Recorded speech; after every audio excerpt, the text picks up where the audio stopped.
when did you make it like your first record? Like in 78, 70? 76. Right. So when you arrived, then I guess the perception was that you are going to pick the baton up and lead the charge, and then out of nowhere, jazz goes back to the 40s that made people feel safe. Like the bop movement suddenly returns. Like in your mind, where did you feel that you were creatively in 76 when you're making your debut? Well, prior to that, I grew up in the Church of God in Christ, and my mother was a piano player. Really? She used to be at Ephesians Church and then Missionary Church of God in Christ. All that old happy days. She was part of all of that. So I grew up. I remember the first thing I remember about music. I'm 3 or 4 years old, and she's trying to learn how to play the foot pedals on the organ, and I'm making a game out of it, because I wasn't old enough to go to school, So next thing I know, I got a saxophone, and I'm 9, and I took it to church that night and started playing. And Reverend Daniel said, "Oh, I see young David's got a new instrument. He sounds quite spirited, And I was playing shit like Howard Island in, but I didn't know what the hell I was doing, but now I do. So anyway, so when I came to New York, I had played a lot of blues gigs. I played with, I played backup to bad singers, R&B, played in Richmond, and different singers, Tyrone Davis, different people come through town. You played with Tyrone Davis? Yeah, come through your town. What other commercial artists have you played with?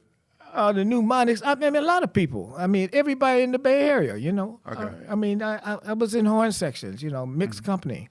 Marvin Holmes, Uptights, and different people, people like that, organ players, different people, I grew up in church, So so when I came to New York, I kind of put all that stuff away to kind of get into this new music movement.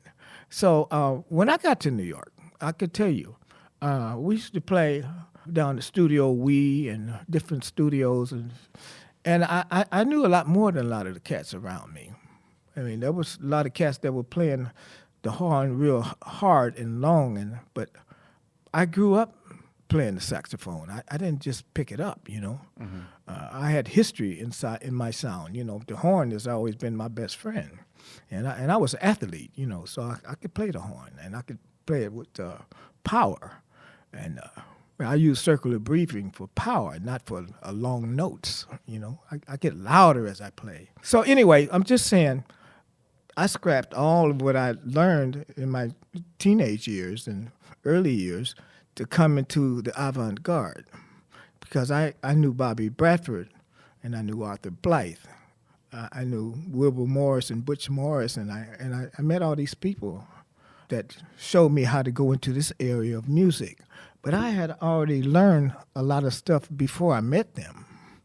So when I came to New York, it was easy for me to navigate somehow, because I had this history in my young self.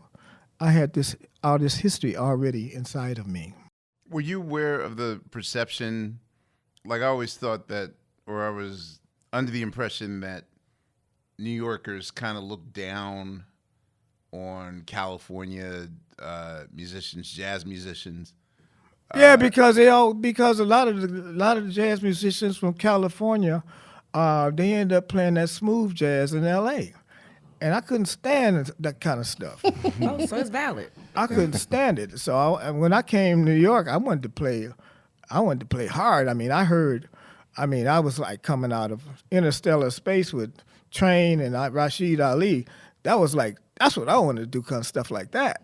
I met Sun Ra and hung out with him, and I met Rashan out there. I met Sonny Rollins, and I wanted to be like those guys.